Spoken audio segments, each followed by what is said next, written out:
Hi, I'm Atta Yaqub. I'm an actor from Glasgow and my parents came from Pakistan. For me, being Pakistani means living in a community that is hampered by outdated traditions and poverty.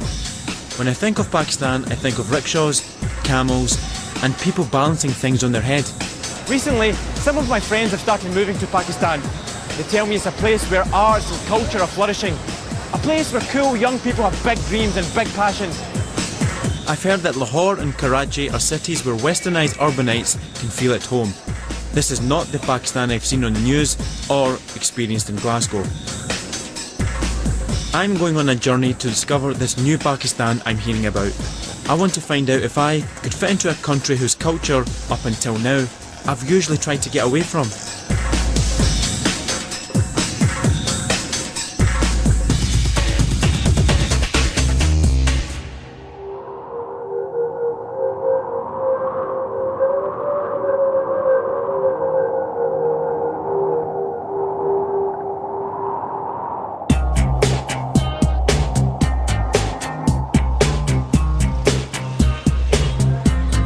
Karachi seemed like the natural place to start my journey.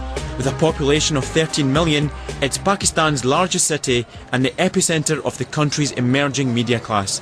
It's modern, cosmopolitan, and it's got a beach.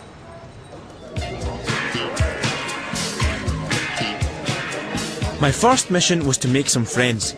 Luckily, there was a glamorous event being held at the hotel I was staying in. I used my brand new BBC credentials to get in. The only problem was, I didn't have a clue who anyone was. You must be famous. Are you guys famous? You famous? This was Pakistan, but not as I knew it. It looked glamorous, alluring, and sophisticated. I was hooked already. So what's happening here? Is this the biggest thing in Pakistan? This? Yeah.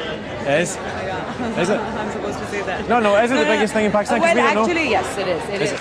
It turned out I was at a press conference for the Lux Style Awards, Pakistan's version of the Oscars. I was mixing with the equivalent of Kate Moss, Bono and Giorgio Armani. I'm very proud to be Pakistani, but there's so much talent just starting here. You know, even I get very starstruck sometimes when I'm at the Lux Style Awards. Adnan apparently has heard about me. Have you heard about me? I've heard about him. Yeah, absolutely. I was in Glasgow for a film festival and people thought I was him. Bingo! Adnan was a model, stroke actor, stroke director, and was exactly the person I needed to gain entry to this glamorous world. Ali Zafar, biggest pop sensation in Pakistan right now. After a few hours of unashamed networking, I had a pocket full of contacts and an invite to a small after party. I was hanging with model Vaniza and designer Hassan Sheriar. Watching them do an impromptu photo shoot, I couldn't help comment on how modern they seemed for Pakistanis. Like when I go abroad and I tell people I'm a Muslim, they're like shocked. Still, they're like, wow, you're Muslim, you're Pakistani, you can't get over it. And so when I count to three, we'll turn. Also at the party was British-born photographer Zubs. He came over for a wedding and was so amazed by the new Pakistan he decided to stay. In a short space of time, he's established himself as a top photographer. People over here are so much more modernised than the Asians, and there's so much going on. And they're really exposed to media, to MTV. It's like the MTV generation. Also, if I make that in, more than ever before, because of the electronic media boom that we have in this country, what's happened is that for the first time, people in this country are more exposed than they ever have been before. They have access to the internet, they have access to countless television channels that they never had access to before. Are we far behind in the UK or are we far behind in Pakistan? I think we're a little far behind in both places. Both places have their strong points and have their not so strong points. I do find the magazines in the UK a bit. They celebrate a certain element of Bollywood that they actually believe in, which doesn't even exist. Yeah. Why do you think people in the UK have that kind of perspective, especially Asians? Your parents or whoever left 30, 40 years ago, remember Pakistan as whatever it was, and they keep coming back to their own either villages or their little towns, not realizing that the cities are growing, people are growing, not just cities but people are growing. You know, so it's different, things are changing. We're progressing with time and evolving with time, being Pakistanis, but the Britishers there or Americans are stuck in that time. We found a new place to live where we're taught to grow strong. I thought I'd be too modern for Pakistanis. Already I was getting told it was me who was behind the times. Still, Zoob's success inspired me to find out if there was a place for me in this new, media-driven country. I dropped in on another contact I'd made, Danish Zahoor, the 27-year-old Vice President of youth channel The Music. Right now, the Pakistani media is at its peak and it's accelerating at a very fast pace. I mean, everything's growing. I've been with AIY for the last 4.5 years and I've seen the size of AIY grow from 100 people to 400 people just in this studio. And and it's a multiplier effect all across the board. We've gotten more producers, more directors, more private production houses. It's just growing, more actors. How about you coming down? I would love to come down. Okay, roll it. Before I had a chance to tuck my shirt in, there I was, representing Britain, my mum and the BBC on Pakistani television. I'm very well, thank you. Hot, but good, thanks, yeah. And how is it? Have you been to Pakistan before? It's my first time back after 20 years. 20? 20 years, yeah. My interviewer was the motormouth VJ Natasha. She works without a script. Thankfully, she didn't ask me what my favourite colour was. You know, a while ago, it was very difficult for a girl to be wearing what I'm wearing right now on TV. You're wearing... Yeah, but you have to realize where we're coming from. So it was quite a big jump because, you know, you have people judging you. That's the only thing. A lot of young girls want to look like you. A lot of young guys want to date you. A lot of parents don't want their kids watching you because they don't want them getting influenced by, you know, I want to wear jeans too, stuff like that. Because we still have a large population where girls aren't allowed to talk to guys.